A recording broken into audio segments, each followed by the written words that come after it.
think this is an incredible group, and honestly, I'm here because I want to learn, and so Jacob and I prepared a few questions, and we'll just sort of kind of see where we go with it. I think the important thing for me right now is just in during this time is that racism and homelessness, they were a crisis long before COVID-19, and now the destruction caused by the wildfires, and the pandemic is creating a health and economic crisis, which is widening, I mean, greatly widening the deep disparities that cause so much suffering around our states, communities of color, individuals who experience poverty, individuals who experience disabilities, folks experiencing homelessness, children and other vulnerable populations. And I think that the coronavirus has like unwittingly exposed the country's like serious underlying chronic conditions, and it's like directly like going up against our yearning to believe myths around homelessness. And I think one of the biggest myths that's being kind of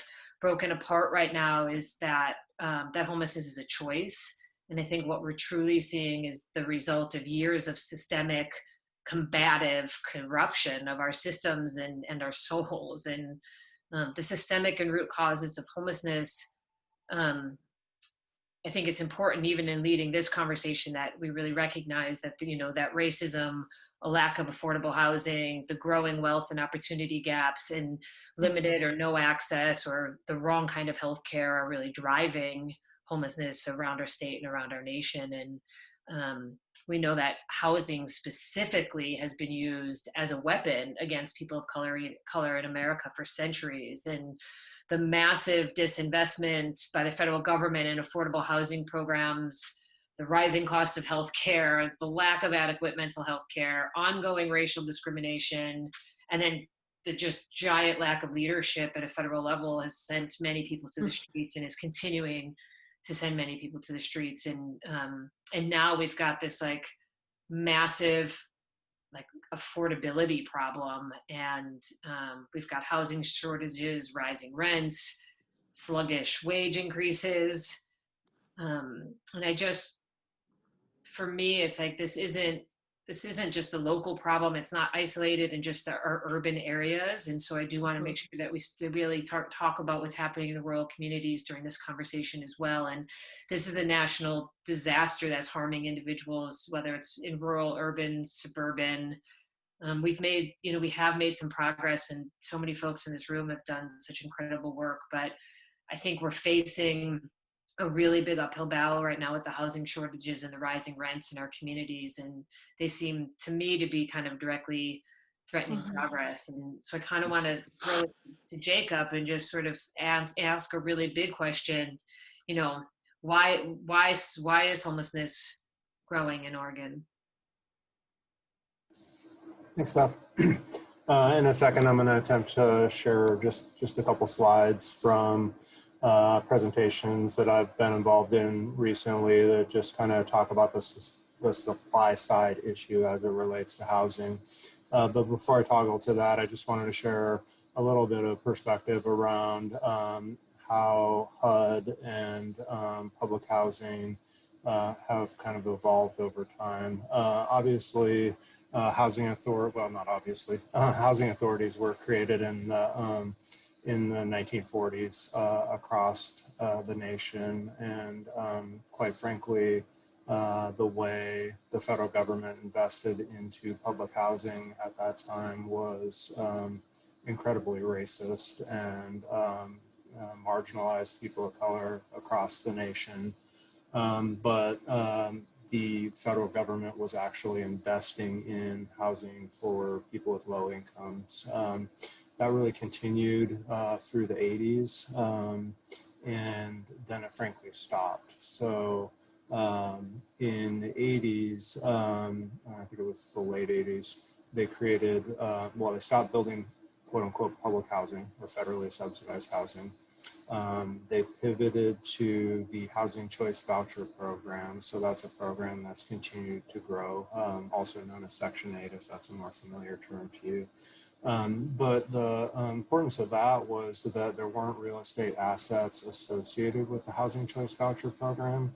So how the Housing Choice Voucher Program works is you give people a voucher, you say you're going to pay part of their rent based on their income, and they go out and find a landlord that will rent to them. So in my opinion, it was a strategic move by the federal government not to be involved in ongoing investments around real estate assets that target people experiencing homelessness or poverty. The other thing that was created about that same time in the late 80s and early 90s was what's called the low-income housing tax credit. So all the developments that I mentioned that we build for specialized populations, we build with the low-income housing tax credit. But for folks that have any experience with that tool, it's frankly kind of an obscene and broken tool, but it's the only tool that we have. And essentially how it works is for us to build a 50-unit building for people experiencing homelessness will cost about $13 million. So basically the state of Oregon will give us an allocation of the low-income housing tax credit. And then we go out and find banks that basically want to purchase those tax credits from us. So for a building that's around $13 million, you may get about $10 million of that in tax credits. And the kind of obscene side to it is that when you're putting these projects together, you have like specialized attorneys. There's just all these soft costs associated with developing with the low-income housing tax credit that just inflates the price of the housing. So building a one-bedroom in Lane County probably costs about $180,000 per unit. And a big part of that is because you have all these soft costs associated with that development. And it's good to know too, the institutions that have historically been racist and discriminatory make money off the low-income housing tax credit. And how that works in the example that I used was they give us $10 million to build a $13 million building. Well, what they get is 10 years of tax credits. They often give us less than a dollar for dollar exchange for those tax credits. And then they also get to do depreciation and losses over 15 years. So certainly they are making a lot of money off the low-income housing tax credit. So it's pretty problematic.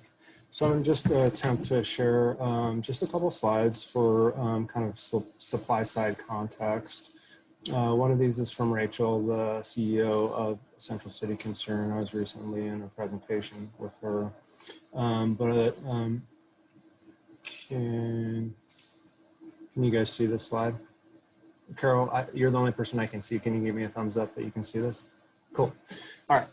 So just, again, this is not my work. Rachel and her team built this, but I thought it was pretty interesting. So 30 to 40,000 people move to Oregon from California every year. And we build 15 to 20,000 apartment units and 5,000 to 9,000 single family homes. So you can clearly see just in a given year, we have a huge deficit. And another slide that's pretty interesting to me is this slide, which really isolates where people can't afford to live. And obviously in Oregon, we're kind of the epicenter of that. And then I'm just going to drill into Lane County for a minute by moving to a different slide. And also, if folks start to have questions, feel free to raise your hands, but also start throwing them in the chat because we're just going to continue on with the conversation from here as well. Yeah. So this slide talks about two-bedroom rental housing or two-bedroom rentals, and basically what people need to earn to afford a two-bedroom. And I can share these with folks. But I think for me, what's a little bit more poignant is again, a supply side issue. And this isn't just in the context of affordable housing. What we're facing in Oregon is that the private sector and in particular is just not building enough housing, period. So what that means is you just have a supply problem. And buildings that would, if we were keeping up with the production necessary, buildings that would become what we call naturally occurring affordable housing. So units that are maybe 20 or 30 years old, where people can actually afford rent, those aren't available to folks that need the $500 a month or at $600 a month. So in Lane County, what this graph is showing is that we need 44 building permits for every new 100 residents. That's this language here. And on average, there's 20. So that includes multifamily apartment buildings as the context here. So basically, in my opinion, the federal government and local governments must play a role in increasing housing production. Obviously, I want the federal government and local governments just to do affordable housing. But the truth is there needs to be some support and possibly subsidies for even private sector developers so we have enough housing stock for people from all income levels.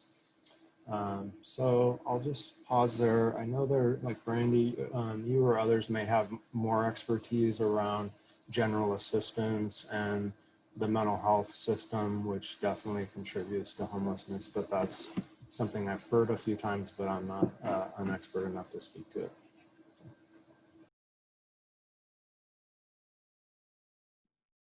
Yeah,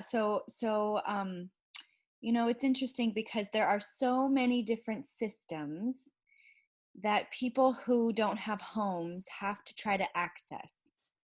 And so just here in Multnomah County, and that's what I know because that's where we are. So I'll talk about Multnomah County, but I really appreciated that, Jacob. That was really good information. And those maps from Rachel overlaying the affordable housing and the homelessness, I mean, that's spot on. It really is. And so when people don't have housing for lots and lots of different reasons, mostly because we don't have affordable housing, housing's really expensive, jobs don't pay enough, and primarily racism. So then you don't have a home, you have to then try to go get help. In Multnomah County, we have the homeless family system, the homeless youth system, the singles homeless system, the mental health system, the domestic violence system, the Multnomah stabilization anti-poverty system, the Sun School system, all of these different systems that provide a part of the puzzle that people need to be able to heal and change their life and get back into housing. And we make it damn near impossible for folks to be able to access all of the wraparound services that they need to get through whatever life has thrown at them that has caused this incidence of homelessness, which can happen to anyone. We have lots of folks in our programs that are like, you know, 5 years ago I had a two car garage and the 3-bedroom house that I owned, and I owned 2 cars. Like, people are like, I drove a Mercedes, Brandy, and now I'm in your shelter. You know, I mean, really, it can happen to anyone. And then this service navigation is very challenging here in the metro area. You know, someone who's at Beth's Place Pear downtown will have to go out to Gresham, out to East Portland, downtown to Multnomah Village, to all these different places on public transit just to get their basic needs met. And it's really hard to get out of that.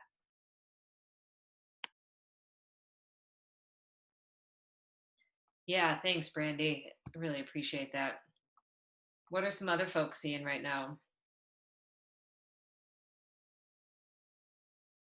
Chris, what are I'd love to hear about some of the challenges that you all are facing down there. Like, and again, I think that just part of this conversation, what's really important is just really thinking about, Portland gets a lot of attention, but I know that homelessness is all over the state, and it's showing up in really different ways. And rural homelessness can be really hard to count, and ends up then being really severely underfunded. And you've got giant swaths of land to try to find folks and try to coordinate with folks.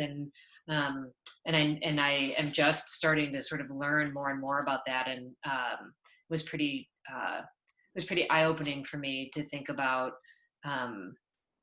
how challenging it would be as well, and the different challenges for folks in rural communities or less urban. Well, thanks, Beth. I would say, and I've worked in homelessness when I was working at Neighbor Impact in Central Oregon, so Deschutes, Crook, and Jefferson counties. And then lately, I've been working since 2014 in and around Benton County, where Corvallis is located. And I think what I'm hearing from you that I would agree with is that one size doesn't fit all. We have, from the foundation, I used to work fundraising for nonprofits doing this work. From the foundation perspective or from a funder's perspective, I think one of the biggest ways we as funders have damaged our nonprofit partners is that we make them separate off into the corners.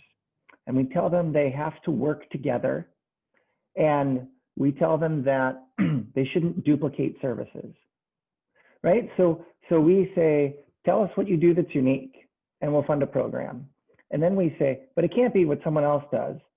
Even if you have to drive through multiple communities to get the same service, we're okay with that as a funder.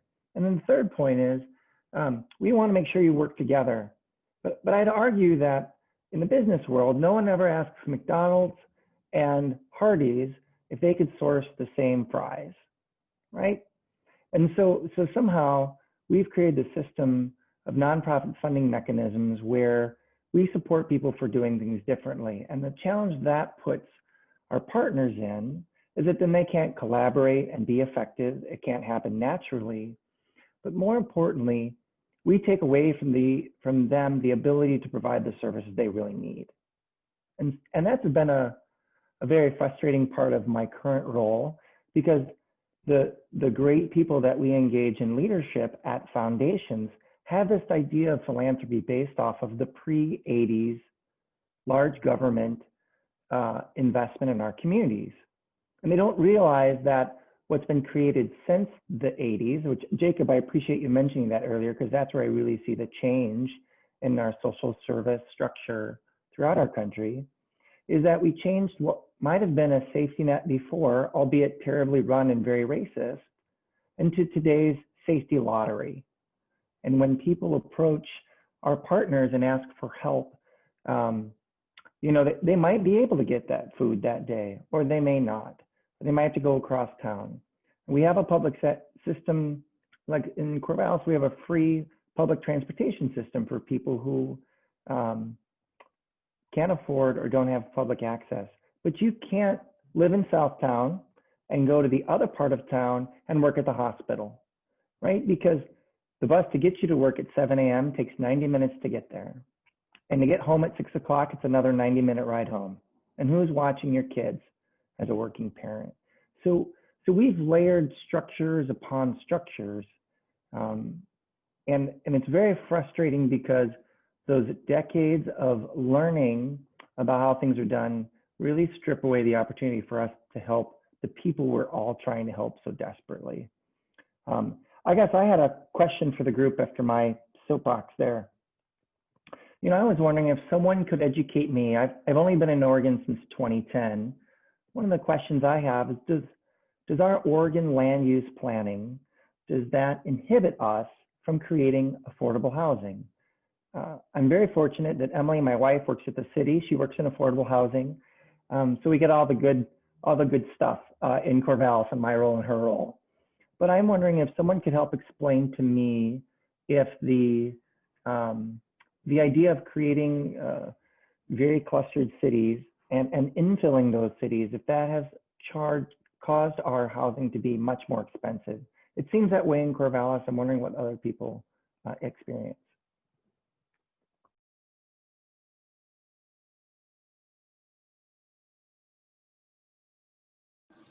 So I can jump in just because we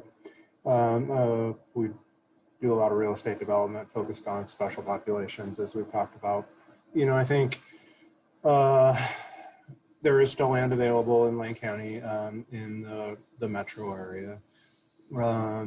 And I personally think that the urban growth boundary should be adjusted in some instances as population grows. I'm a huge outdoors person, conservationist in a lot of ways, but I do think given the population growth, which I've talked about earlier, there does have to be prudent adjustments to the urban growth boundary. But land is expensive in the metro area. I mean, we're building a 45 unit project for people experiencing homelessness, and the land costs 1.1 million for like a quarter of a block. So that definitely is a significant cost driver. I think what's challenging too for projects that nonprofits or housing authorities develop is all the federal regulations when you use city or state controlled home or CDBG money. You have to do environmental reviews, and stormwater has to be retained in certain ways. A lot of that makes sense, and obviously we want to keep Oregon green, but some of it's just over the top and super expensive.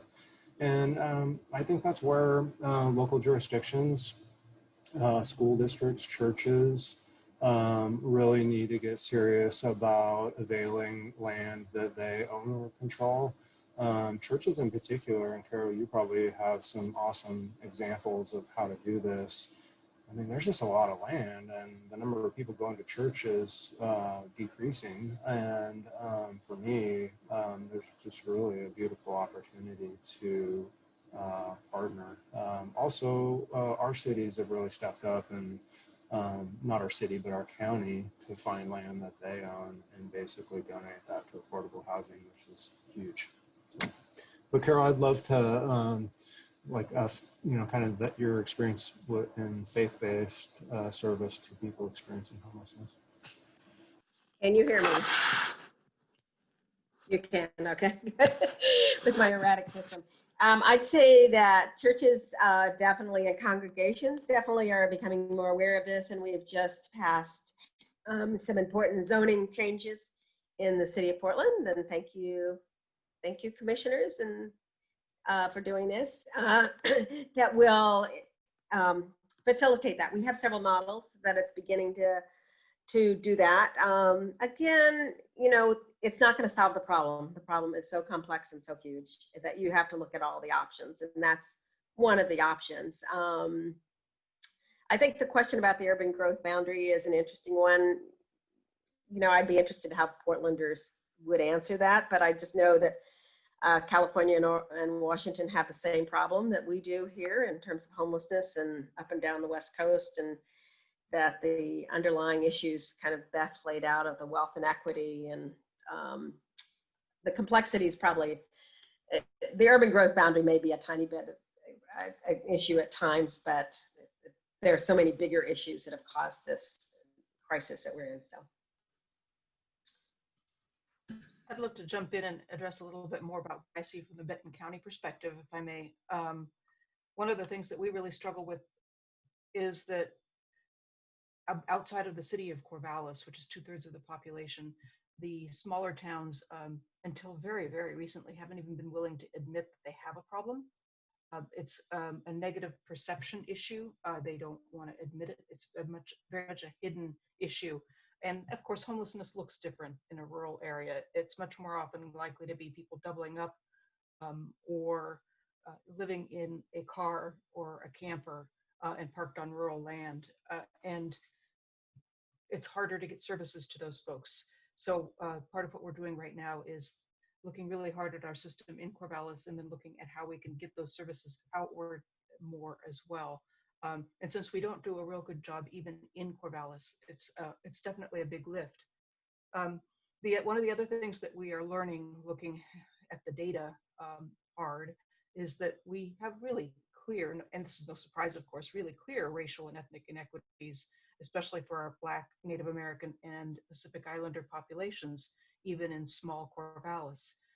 But the numbers are really small for the most part. And so what that means for us is that it's very difficult for any of our providers to specialize in serving just the Black population, or just the Latina population, or just the LGBTQ population, because none of them are big enough to support grants and the funding and that whole process. So we struggle, especially right now, with the great work that the state is doing at OHA and OHCS focused on equity, because our providers aren't necessarily competitive for those kinds of funding to address the needs that we have in our population.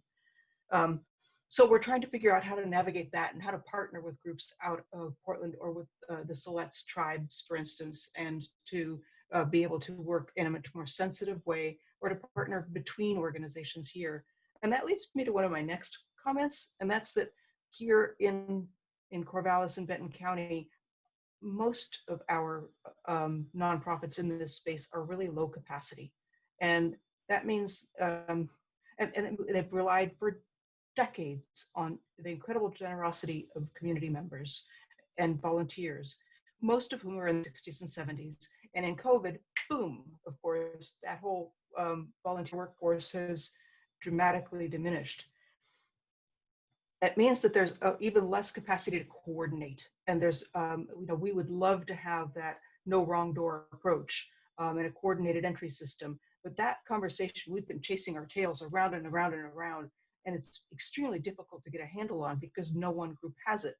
The hospital system, the CCO, would like to do it, but they have purchased the most expensive, challenging computer system possible and expect others to be able to join in, and it's not functional. So we're struggling with those kinds of issues as well, and it's a big need. And then the last point is that although Corvallis is probably the most liberal community in the state in terms of voting records, we also have an incredible not in my backyard problem. And so we struggle with that. And especially because we don't have much in the way of vacant land, which is the reason for Chris's question. And even the county itself, we don't own land. So it's a real big challenge for us here to try and figure out how to address some of those kinds of issues. I'm looking forward to seeing where the opportunities lie. I have a question in the context of advocacy. This is a fascinating conversation. And when we set out 3 years ago to deal with the fact that Oregon has the third highest addiction rate, ranks last in access to treatment, everyone said, oh, we just need more money. And, but our assessment was that was the third step. The first step was to build the political will to fix the system. And addiction is highly stigmatized, so it's very different than homelessness at this point. I think that there's probably more political will to deal with this issue. But then the second part was the absence of leadership in charge, where accountability lay. And as a result of that, a strategic plan to not just meet the daily needs, but deal with the crisis and solve the crisis. Like that's different than just managing a crisis or managing day-to-day operations, like coming in and figuring out, okay, this system has been built up and now it is not meeting anybody's needs in a meaningful way. It can't just be local, and it can't just be within philanthropy or nonprofits, right? Like it's a government responsibility, and we've ceded way too much to the nonprofit sector and the philanthropic sector. So we set out to not only build the political will and build a movement, but also to get different people in place at senior levels of government, and then convene everybody around the concept of designing a strategic plan that focused on the four main components of the addiction crisis as we saw it. And we have broad stakeholder support now in that solution. And we're going to the next session to then raise the price of alcohol as a public health measure, reduce consumption of alcohol, but also then take that revenue as a direct line of revenue to invest in construction and then operations of this new system of care. So I'm curious to know at the housing level, not just the homeless level, but the housing level, because if you're middle class and you're trying to get into a neighborhood because of the schools, because you don't want to spend your kids to private school, and it's like the percentage of our individual wealth that's going to housing is so much more than my parents ever had to experience, or my grandparents, right? And anyway, so is there that statewide, that advocacy effort that's looking at how do we all come together on the same plan and then figure out how to fund that plan, but build broad stakeholder understanding and buy-in to this is the solution?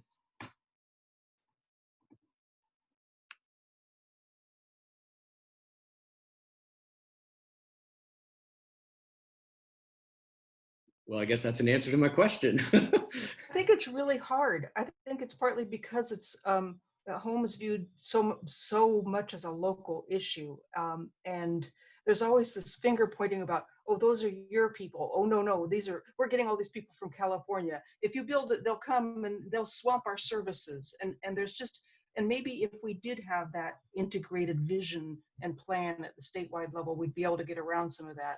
We're finally starting to talk to some of our neighbors regionally, and it's about time, you know. But even, you know, right now during COVID, we're seeing this borne out really clearly. In right across the river in Lynn County, there's a much lower tolerance to people being unhoused, and there are a lot of people that have been displaced living in RVs and cars, and they're not being allowed to park over in most places in Lynn County. So we're seeing many more of them. So how do we do this better and do it together? It's those are good suggestions, Mike. I think the absence of a coordinated plan is one of our biggest problems, that even here in Multnomah County, I mean, we don't really have a coordinated plan, and certainly not statewide. And I think that it will take a regional solution, and it's going to take this, you know, it's going to take a much larger, more organized effort that truly brings everyone to the table to really be able to find the solutions and get behind them. Because if we don't have everyone there, I feel like what we do so much is there's like these little mini plans all over the place. And some people are into their plan, but like no one's into the same plan. And so then we get really protective about our own plans, and it just like leads to all this dysfunction.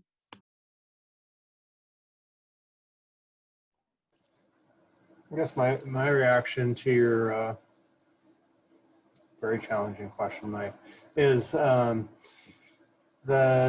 you know, a campaign like that would, in my mind, need to be led by like the realtors and the home builders, right? And there would need to be something in it for them. And so I think if a campaign was run by like home builders or, you know, apartment developers and the realtors, that puts a face, a human face, and a rational reason for why people are experiencing homelessness, and then just, you know, pitch the regulatory relief and funding that's needed to build housing from all levels. That's the only way I could see it happening, because, you know, the nonprofits, the foundations, I mean, have been asking for this type of support, and frankly, we've had victories where there's more money for affordable housing than there's been ever, but it's not even near the scale that it needs to be. Thanks, Jacob. I would probably argue that it's really the governor's job and the governor's team, right? Like this, that the private sector absolutely has to be part of it. One of my classmates is a developer, and he's been very sincere about how the challenge they face when they have mandates to have affordable housing within the building they build, and how when they start penciling it out, it's just not affordable to them. I'm not sure I believe that, but I believe him that that's genuinely what they view.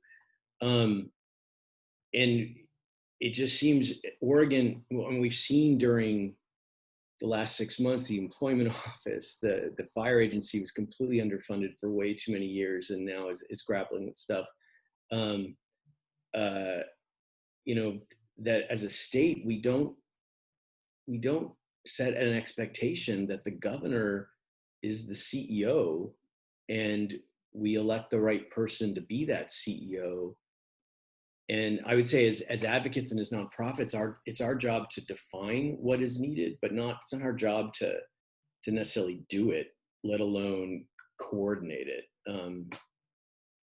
Anyway, I appreciate what you're saying. I just, you know, it's not philanthropy, it's not the private sector, it's government's job, and we need to look to the governor to do that. And I'm curious, is the governor's, you know, the current level of crises that they're overwhelmed by, has there been in the last 2 to 4 years, or prior to Governor Brown, was Kitzhaber, like, was that level of leadership brought into this? Because the evidence would say not, but and has she been asked?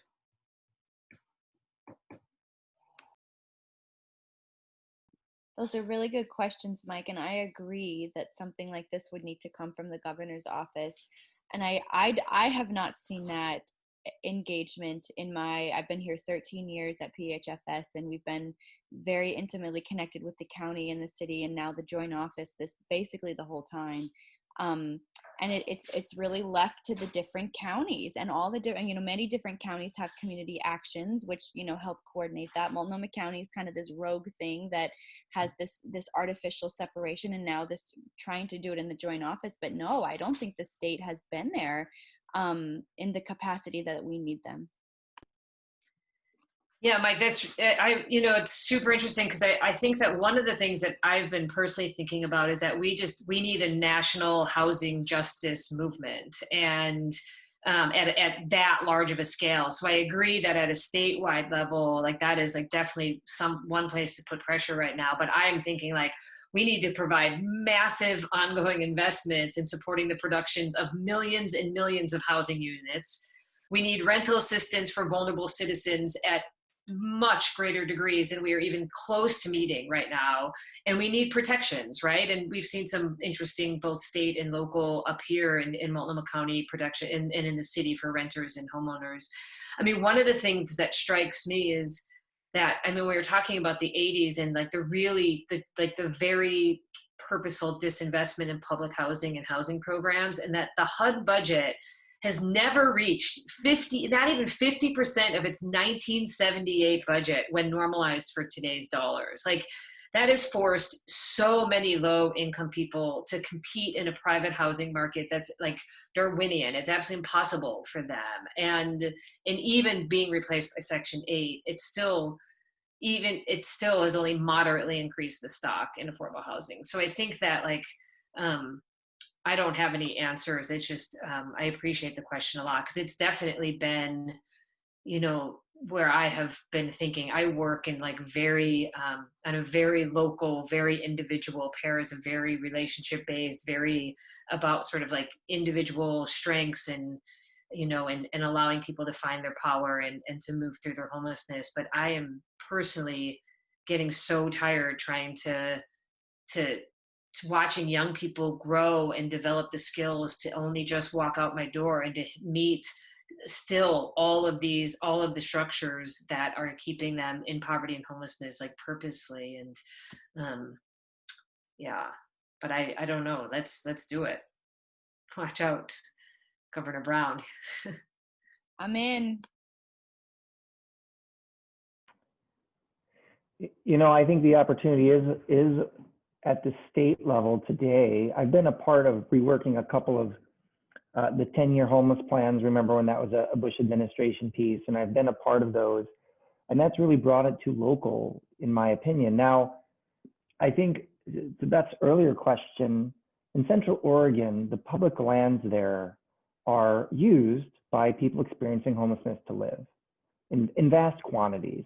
And they have a great deal of camps, just outside of the urban growth boundary, just out of sight, where anywhere from 50 people to 400 to 500 people could live at any time. That level of homelessness looks different in Benton County because those people are living amongst college students at OSU. They're living amongst these trailer parks. You can buy a used 1970s trailer in Alfie, 20 minutes outside of Corvallis, for $2,000.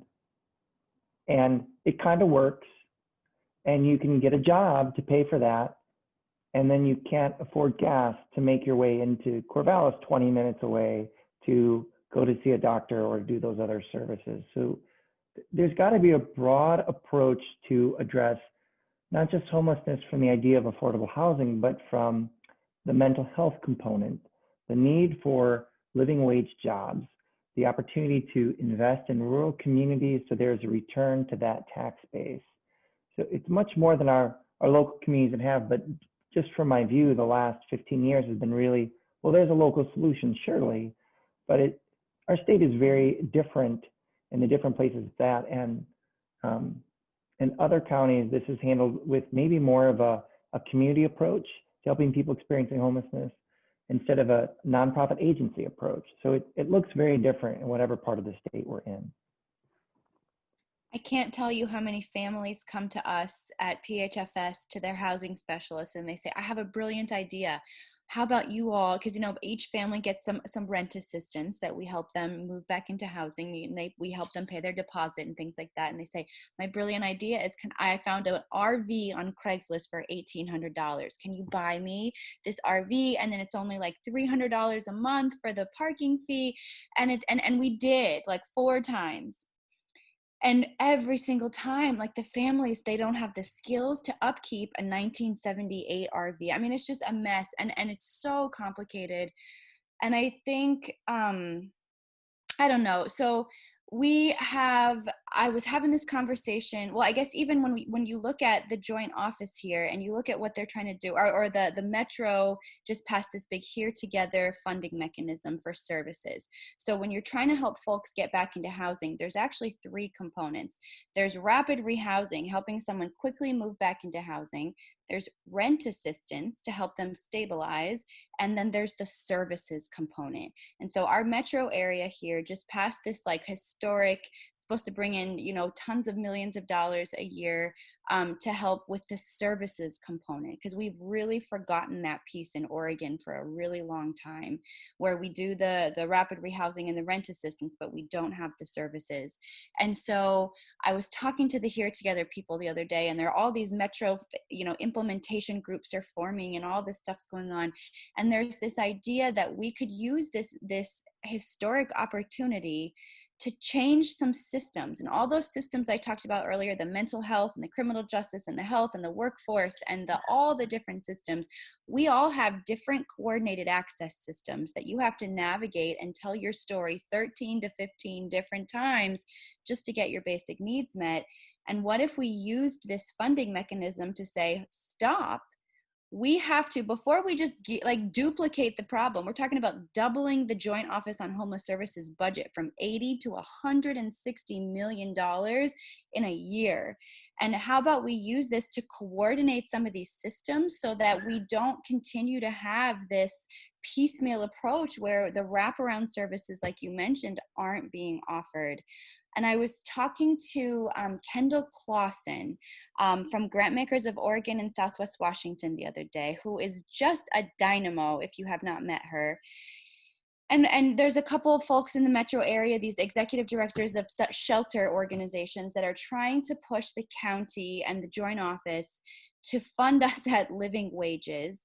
And Kendall thinks that there's also this really amazing opportunity to leverage our power as all these service providers in the foundation community to help make some of the systems change right now as well. And she recommended, I went with George Devendorf from Transition Projects here in Portland. The 2 of us went and talked with Kendall, and she, because there's so many state people on here from around the state, she specifically said, if you want something like this to happen, you have to have statewide partners. Like, if we're gonna do this and we're gonna put pressure on all these jurisdictions, let's not just make it the joint office. Let's really do this. So there's like the beginnings of a little conversation that perhaps could spark change in a couple different areas.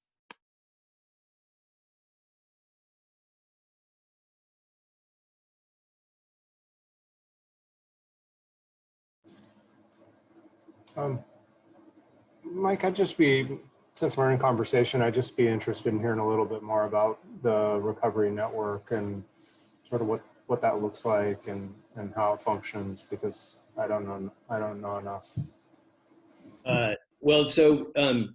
Oregon Recovers was launched 3 years ago to deal with the fact that Oregon has this overwhelming addiction crisis, and nobody was articulating it. Nobody was connecting the dots between the fact that the foster care system is overwhelmed, we have a homeless problem, the 3rd highest youth incarceration rates, all which link back to untreated addiction.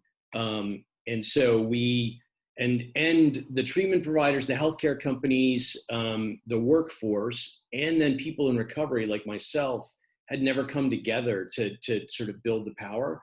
And the root of this is actually, I was John Kitzhaber's campaign manager in 2014, and shortly after the election, but before he took early retirement, the Oregonian did a 4-part series on how badly Oregon handles addiction. And so I was talking with him, meeting with him, and said, "Hey, boss, you know, you're a medical doctor. You're finishing up 3 terms, going into your 4th. How is it that we're last?" And he hemmed and hawed, but then he said, "Look, here's the bottom line. Because of the way the budget process in Oregon works, absence of sales tax, we're always struggling, right? And lately, in the last 20 years, we've had 2 deep recessions.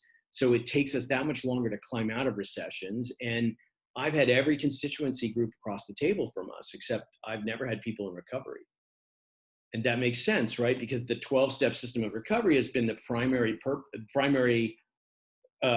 portal for recovery for too many years, and anonymity is a key component to it. And so that prevented any kind of advocacy to happen. Now that changed about 10 years ago, partly because of the perceived opioid epidemic, but partly because addiction just was spreading dramatically, right? So we, as I said earlier, our purpose was to build a movement of the recovery community. So as I like to say, it's people like me in recovery, the people who love us, and the people who take care of us. So friends and family, and then addiction docs, certified alcohol and drug counselors, peer mentors, like come together, build that power. And this was all born from our community building week, when I was sitting next to Kim Scott, who's at Trillium, and he said they just came out with the most recent report that said we were dead last. And as a result of that, a few months later, I left the City Club, and now I'm doing this. The Oregon Recovery Network that you talked about was our response to COVID. There's no, so if you're a consumer, or you're a family member of a consumer, and you're in crisis, there's no place to go online to find, or even to really call, to find access to addiction recovery, treatment or recovery, right? Comparatively, the Oregon Liquor Control Commission has a website that every one of you can go to right now and say, "I want a 5th of vodka that's purple and tastes like this." And you can type that in, and the state of Oregon will tell you exactly where within 5 or 10 or 15 miles you can buy it, how much it is, what the hours are.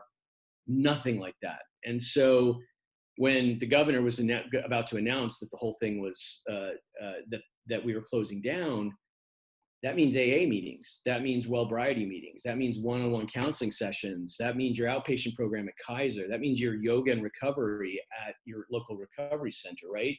Overnight, within 24 hours, all of that went away. And because the state didn't have a system, we got money from Google to just throw up a website to begin to connect people. And of course, then the treatment providers were calling us and say, "Hey, add a treatment tab because this detox center is open and we have 4 beds in this facility," and that's not available, right? And so, and then the food bank contacted us and said, "Can you help us get SNAP benefits to people in recovery?" And so we added a tab there in terms of services. The long and the short of it is that's a stopgap until we can advocate to get the state to be responsible. As a person in recovery, I shouldn't be responsible for my neighbor in recovery. That's great that I am, but that's not the way you build a healthcare system that addresses this issue. So there, I just gave you my 5-minute commercial. I apologize for Oregon Recovers and the Oregon Recovery Network, and we're building on that by creating a peer connection. But the last thing I would say is come back to this notion of there not being a state focus on this. And it really resonated with me when people started talking about the 80s, because now I'm dating myself, but I was an intern in Washington, D.C. the summer of 1981. And then I went to work on Capitol Hill in 1987 and 88. And the summer of 81 was Reagan's first budget cycle. Mm-hmm. And they just cut.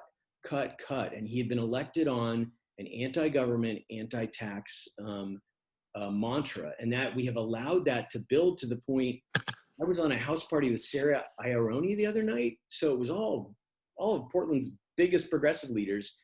And somebody was saying, how do you fix it without raising our taxes? Because we're so overtaxed. And we are not overtaxed. And we need more government, right? Like COVID has just demonstrated, and like the unemployment office, like everything is just so starved. And then we don't understand why it doesn't work, and why people aren't being served. And I think at the root of it is we've allowed this this value system in place, which is pay as low a taxes as you can, and that small government is a good thing when the purpose of government is to take care of people. So limiting the ability of government to take care of people, how is that a value, right? Now, we all know examples of government doing stupid things, but we, as advocates, I think for whatever issue it is, I'm really struck by this conversation of sort of where it went before. I feel like we have to be part of this redesign or this reformulation of our political values, which is that government is not a negative thing, it is a positive thing. And we save money by paying a little more in taxes if fewer people are addicted to drugs, if fewer people are living homeless, if fewer people are not going into the emergency room. That's saving us way more money than we're actually paying in taxes. And we, as nonprofit and philanthropic folks, we need to figure out how to combat that. And we have a governor's race coming up, and hopefully we'll have a new president. And we have the opportunity to begin to do that. Sorry, I'll get off my soapbox.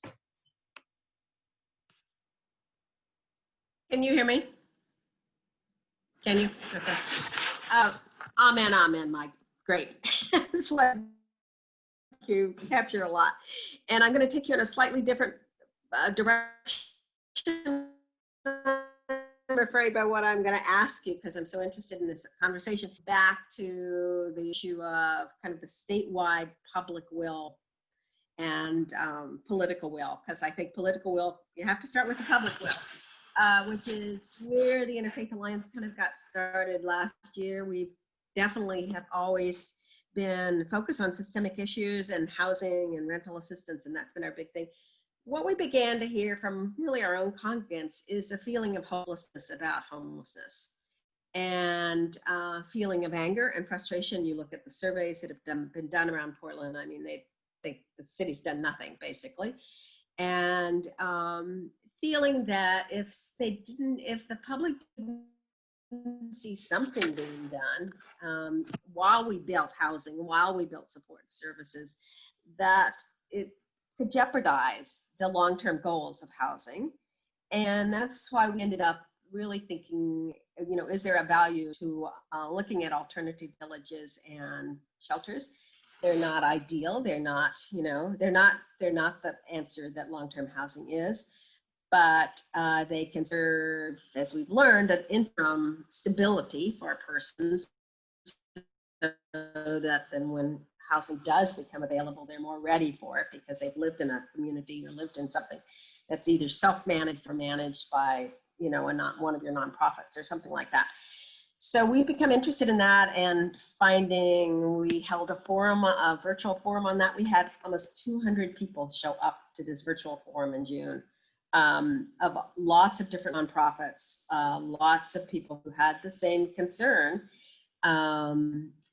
And it's been something our joint office, which Brandy knows well, has been very focused on long-term housing. So they've not been willing to consider such options. But for us, it felt like, again, that it could serve people, the homeless people right now here on the street, more effectively than they are. And at the same time, maybe also give the common citizens some hope that something is being done, and then also hopefully contribute to some sort of public will. So I just felt like to tell you, you all are from the housing community, so I've been reluctant to kind of speak up, but I'm just like, and I think some people say it's, it's zero-sum game. If you take money away from one thing, it's going to hurt the long-term housing thing. On the other hand, I think, I'm slow to buy that argument usually about many things. So would love your thoughts about that. Whether it's, in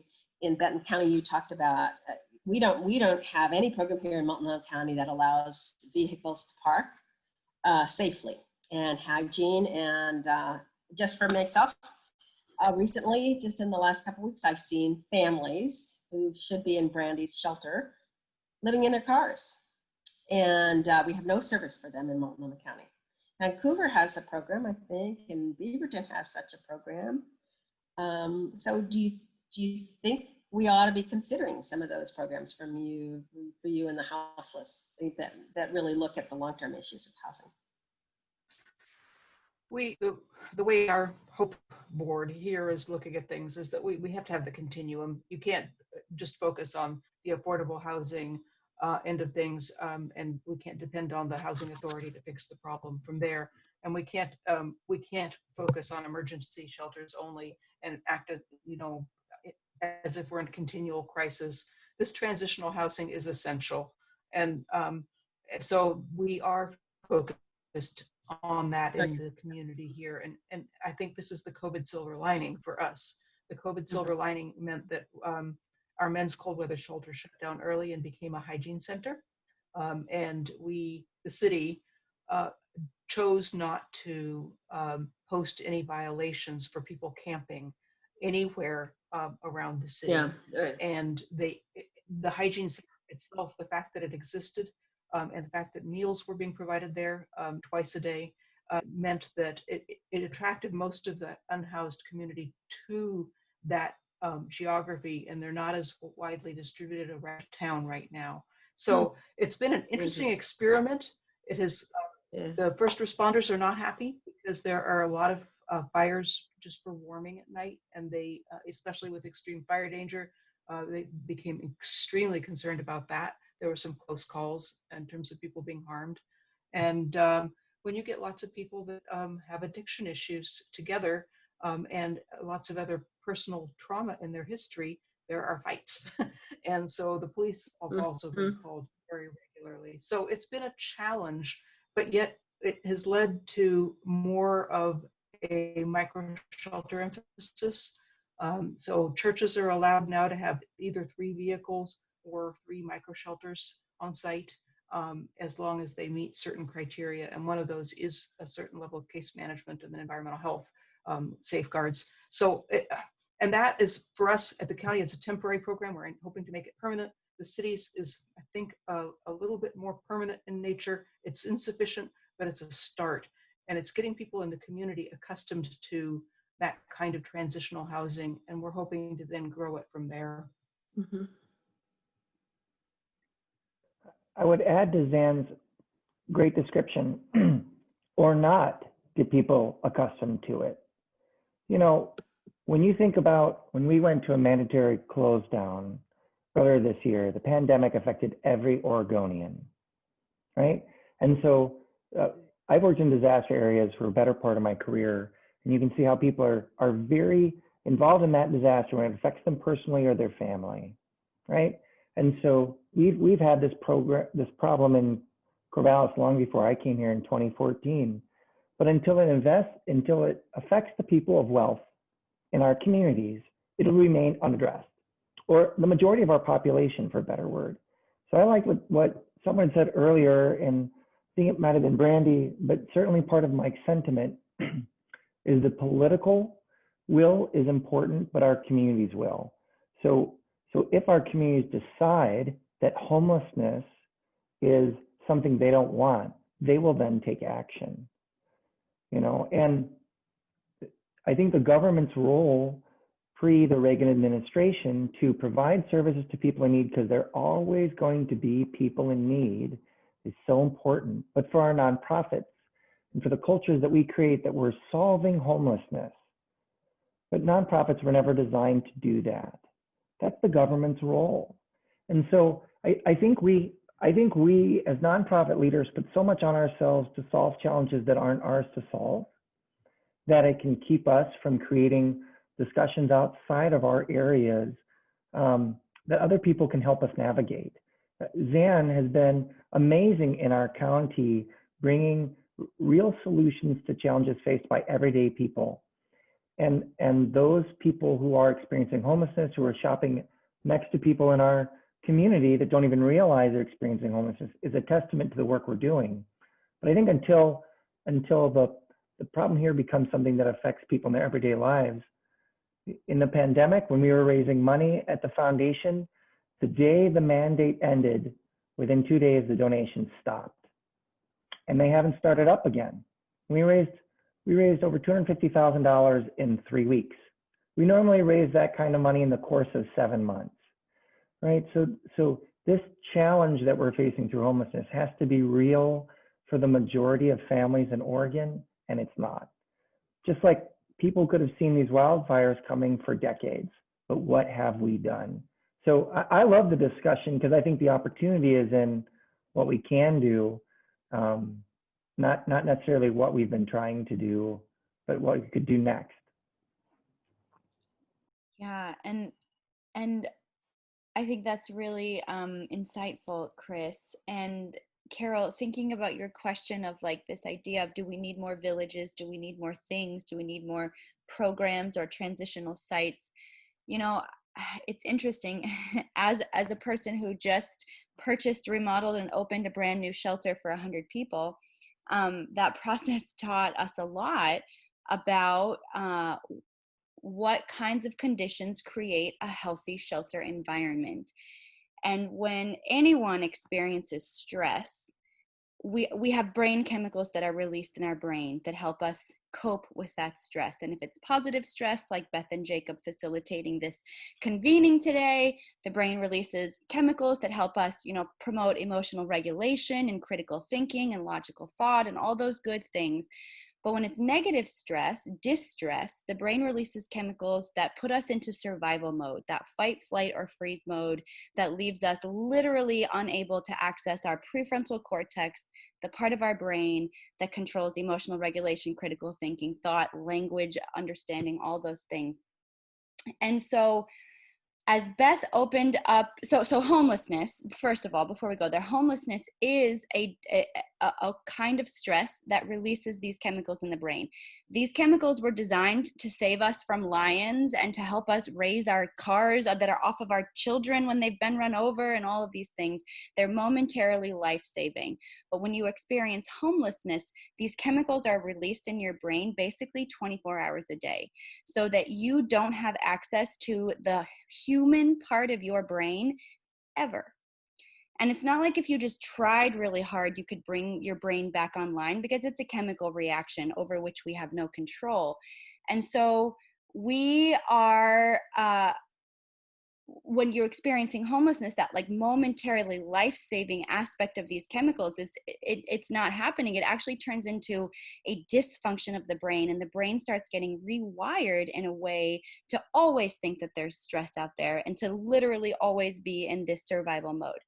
And so Beth opened up the conversation today talking about all of these disparities, and what happens when those disparities happen is that your power is pulled from you, and you lose all of your power. And so a lot of the shelters and villages and things, while we have the best intentions, and I'll tell you, I've run many of them, don't get me wrong, I have run many of these places I'm about to describe, they contribute to the stress and the trauma in the brain. And so rather than, when you come to shelter or a village or a place for support, rather than being able to get you back into that prefrontal cortex and help you heal, they keep you in that survival mode brain where you won't be able to get back into housing, you won't be able to heal. And so my response would be, yes, let's create programs and structures for folks, as long as they aren't creating harm, and that they're actually creating the function in the brain that can result in healing. And we learned through this, creating this shelter, that there's this kind of design called trauma-informed design and architecture, which just by being in a physical built environment, your chemical reaction in your brain can start to change. And so we have this shelter now. We designed our shelter with trauma-informed design, and it is night and day. These families come in, whereas for 12 years before this, I ran the other kinds of shelters, multiple different iterations of them in many locations around Portland. The families come into our current family, we call it Family Village, and their words are, oh my gosh, it's so calm, it's peaceful, I have hope, I feel safe. One of the most special was, oh my gosh, you all care about us. And so we can provide services in a way that build dignity, that restore that lost power, and that promote autonomy. And autonomy not meaning self-sufficiency, but autonomy meaning knowing where to go in your community for support and being able to be a healthy community member. So there's my soapbox.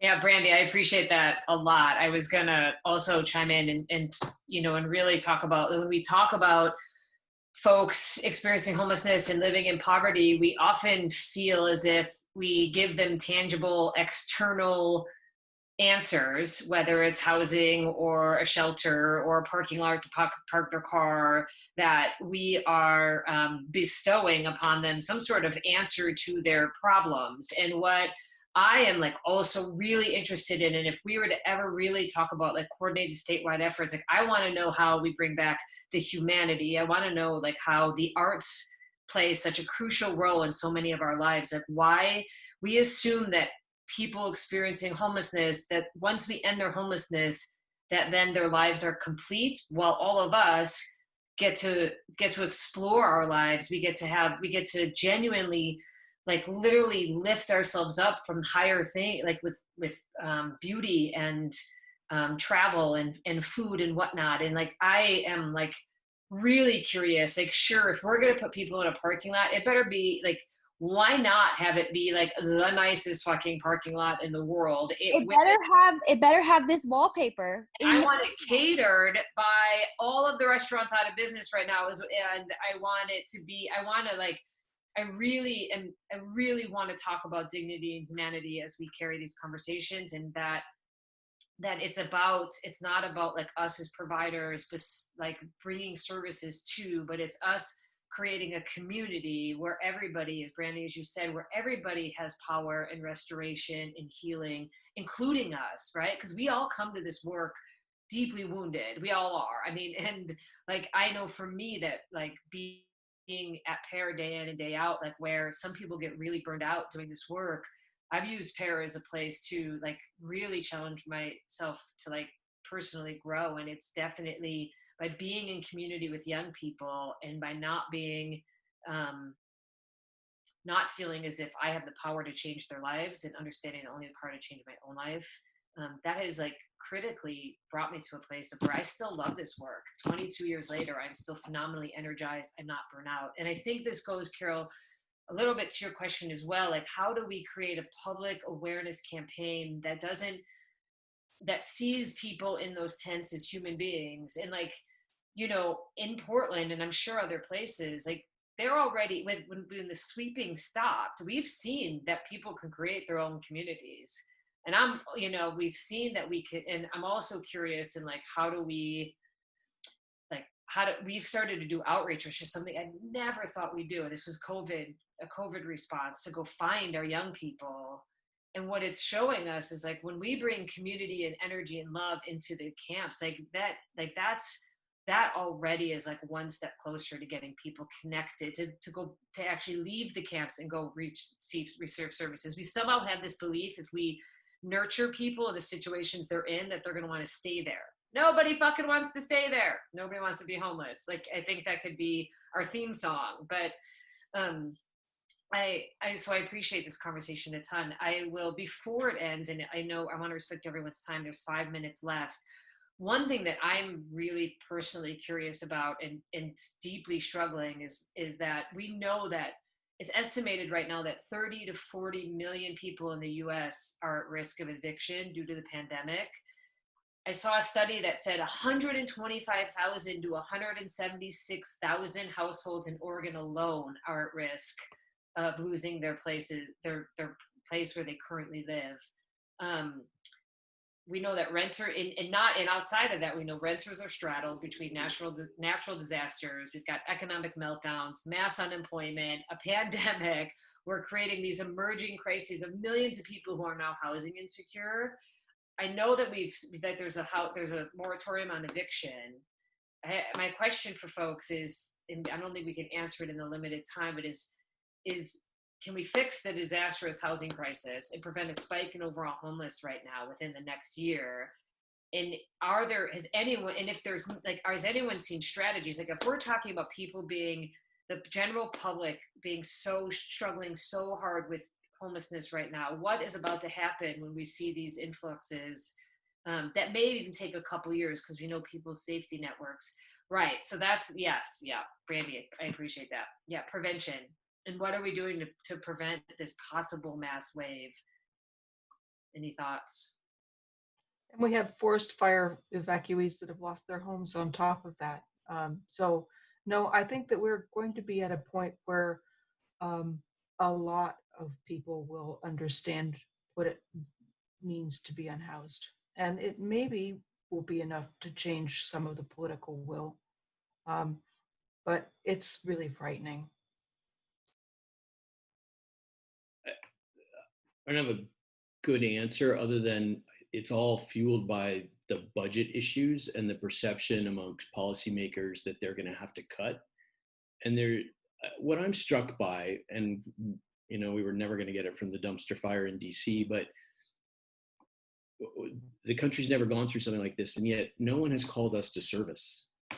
Like, no one has said, okay, we got this. How do we turn lemonade into lemons and actually use this for profound systems change? But at a minimum, let's raise the income tax for those of us who are working by 2% for the next biennium.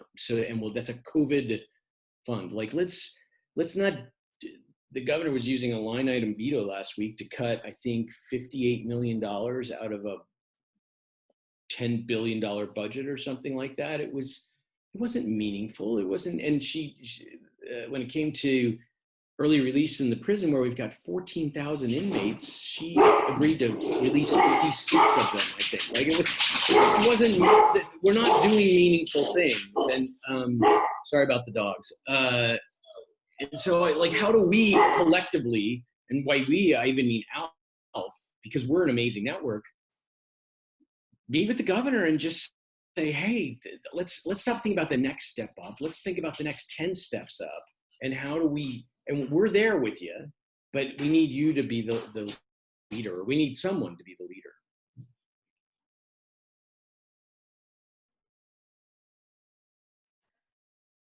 One of the things I'm reflecting on now is in all of the regional dialogue conversations, so many people said that the solution for connection and the problems in our state are people getting together and talking about it, and we can come up with solutions from there. And we don't need much. Like, we just need to get together to talk about it, because within that group of people there are more connections for others to bring to the table. And so one thing I'm wondering is if this group would like to convene again and invite other senior fellows to, and then potentially, and then it's up to you outside the network, but with the goal of continuing this conversation. Because I think, Beth, there's already so many housing issues, but the kind of 120 to 176,000 individuals to potentially be evicted is a little bit of a call to act. Is a call to action. And so, anyway, so if folks are amenable, you can look for, and I know you're all busy. This is like the busiest group. So I look at you, but to converse again. And I'd be glad to just provide the doodle scheduling and Zooming and that kind of thing. It's just up to you all to show up and do the personal invitations to other people to bring to the table and see where it goes. And we sort of, thank you, Kelly, we sort of have a structure in place for this already in our affinity groups that we have developed in the last few months. So we could, if you're up for it, and again, this doesn't have to be decided today, this can be a conversation, but if you're up for making this an affinity group, it could start out as leaders such as yourselves who do this work for your paid or volunteer work every day. Again, invite other people that you think could contribute to this conversation and see where it goes. I mean, if it ends up being something, and I'll give you an example of this, what Kelly was talking about it sort of taking on whatever it takes on. I'll be quick, I know we're past time. In the Silicon Valley chapter of American Leadership Forum, they had an affinity group for religious leaders. They have quite a few people of faith in their chapter, and they got together starting a few years back and started having very specific issues evolve in their conversations, and they completely changed their affinity group to be welcoming to people from the outside and having an entirely different focus. So I just want to tell you that we are not prescriptive at all in the way, and so some of you who came to our listening sessions remember that we were hammering one phrase home a lot, which was we want to develop programming that is senior fellow led and sustainably supported by staff. So we fully recognize that the work that needs to be done by all of you in your professional areas and personal interest areas. We are here to make that work possible and feel supported. So that's our role. So it's iterative of what you want it to be.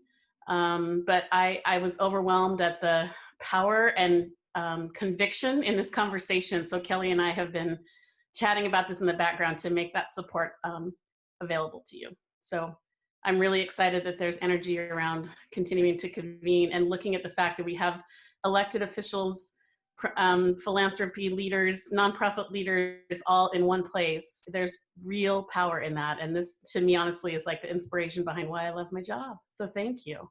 It's awesome. This was really amazing. I'm all for an affinity group with us and this whole conversation. And I just, I'm in class 38, so I'm actually in my ALF year right now. And so we're doing it all virtual, which is very different. And so we feel honored to be able to be invited to things like this. But it's just really cool to meet some of you from around the state, Chris and Zan and Jacob. And I mean, I would really love to continue this conversation. Awesome. Thank you so much. Thank you, Jacob and Beth, for agreeing to gather us together and lead this incredibly powerful seed of what I can tell is a really big conversation. Yeah, thank you, everyone. All Jacob and I had to do is really sit back, and you all are incredible leaders, and I appreciate that so much. I want to thank Mike also for throwing in that incredible seed of inspiration about how Oregon Recovers has built so much momentum, and I'd really like to see us do the same. Well, my brain's turning, so I'm following up with every one of you about Oregon Recovers and what we got going. So this is amazing. So thank you. The power of ALF, y'all. That's what exactly. I love it so much. Thank you. Hopefully.